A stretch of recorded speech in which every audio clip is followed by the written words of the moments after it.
هنشوف مع بعض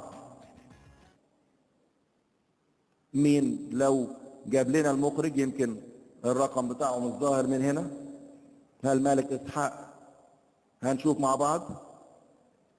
الركله الاولى من جانب اهلي شندي، واقف محمد صبحي في المرمى.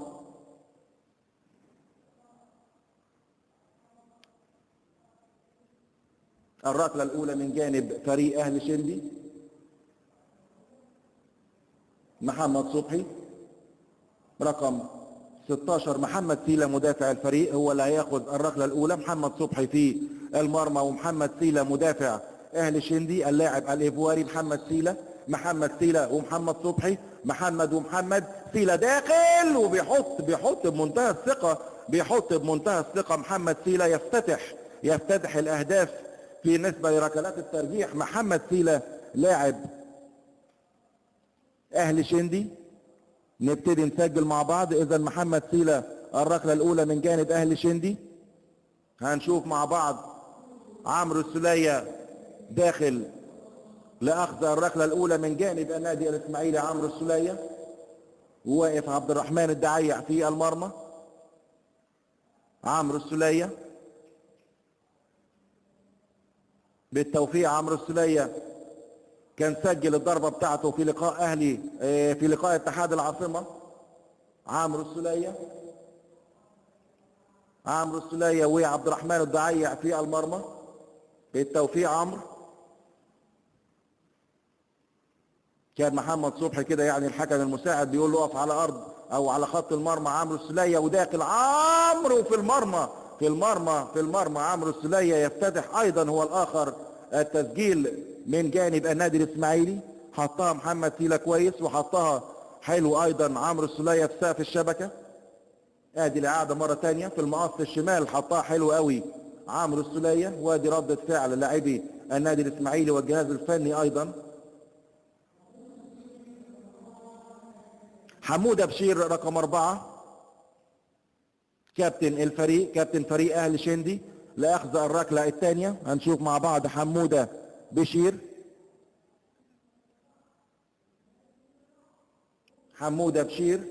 واقف على الكورة حمودة ومحمد صبحي في المرمى. حمودة وحط في نفس المكان تقريبا، في نفس المكان على يمين محمد صبحي وراح صبحي على الشمال. الركلة الثانية اهل شندي. حط حلو تكاد تكون في منتصف المرمى. جون أنطوي وتنفيذ الركلة الثانية للنادي الإسماعيلي. هنشوف مع بعض جون أنطوي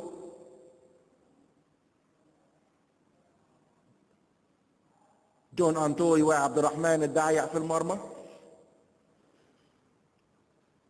الركلة الثانية من جانب النادي الإسماعيلي.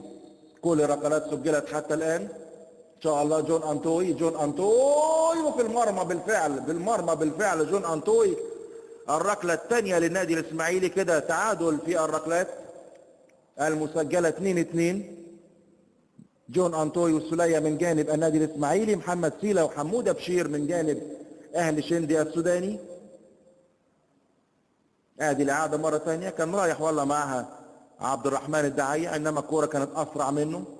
حطها قويه جون أنطوي. الركله الثالثه مالك اسحاق رقم 5، اللاعب اللي بقول لحضراتكم من اصول نيجيريه وتم تجنيسه من حوالي 3 أو 4 سنوات بالجنسيه السودانيه. مالك اسحاق رقم 5 مدافع فريق اهل شندي وصبحي في المرمى. مالك اسحاق وصبحي المرة دي بقى بره الملعب، المرة دي خارج المرمى، وفرصة كبيرة للاسماعيلي ومالك اسحاق خارج المرمى. مالك اسحاق بيضيع بغرابة شديدة، بيحطها فوق قوي بعيدة عن المرمى كده يمكن بمترين 3. مالك اسحاق وفرصة اسماعيلي. يلا اسماعيلي. احمد خيري اللي داخل. ادي محمد صبحي كان رايح برضه على الشمال كالمعتاد صبحي، انما الراجل حطها في السماء. الركله الثالثه مالك اسحاق بيضيعها من جانب فريق اهل شندي احمد خيري. بالتوفيق احمد خيري عشان يتقدم النادي الاسماعيلي. حكم بيقول له اعدل الكوره على نقطه ال 18 بالظبط او على نقطه الجزاء بالظبط. ادي عبد الرحمن الدعيع، مركز عبد الرحمن. احمد خيري يا راجل كده هتخرجه خارج تنفيذه، حتى هو اتنرفز اهو بيضرب الكوره في المرمى في الارض جامد. احمد خيري مزيد من الثقه. ابو حميد، احمد خيري وعبد الرحمن في المرمى. احمد، وحلوه حلوه احمد خيري، حلو احمد خيري. الهدف الثالث للنادي الاسماعيلي، ورايح لصبحي اهو عشان يقول له بقى يلا شد حيلك يا صبحي. لو صبحي استطاع انه يصد الركله اللي جايه ديت، يعني الاسماعيلي هيقترب بشده من الفوز في لقاء اليوم. كده 3 ركلات لكل فريق. اهل شندي سجل ركلتين وضيع مالك اسحاق ركله. نادر الطيب، نادر الطيب رقم 20 احد البدلاء اللي عملها النهارده فاتح النجر. نادر الطيب رقم 20. هنشوف مع بعض نادر ماذا سيفعل في هذه الكرة. نادر الطيب ومحمد صبحي. نادر الطيب وداخل وحط حلو قوي، حط حلو قوي. نادر الطيب حط حلو قوي، يحتفظ بامال وحظوظ اهل شندي في المباراة حتى الان. نادر الطيب هنشوف ادي الاعادة مرة تانية. نادر الطيب حطها حلو قوي في وسط المرمى. شايف سامح عبد الفضيل اعتقد هو اللي داخل في الكرة دي. سامح عبد الفضيل بالفعل.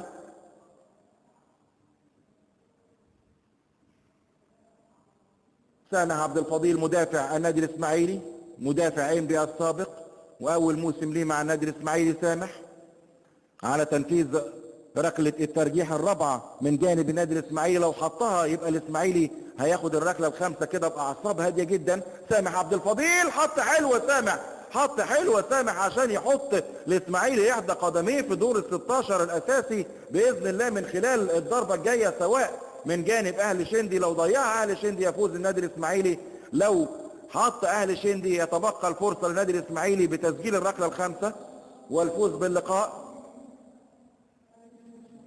هنشوف مع بعض اعتقد ده فارس عبد الله. هنشوف مع بعض رقم 22 فارس عبد الله بالفعل. الظهير الايسر لفريق اهل شندي فارس عبد الله ومحمد صبحي في المرمى.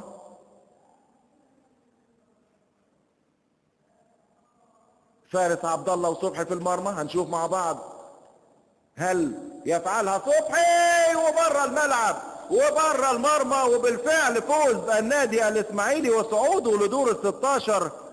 فارس عبد الله يطيح بامال اهل شندي ويصل بالدراويش لدور ال16 الرئيسي في هذه البطولة. اعزائي المشاهدين الف مبروك.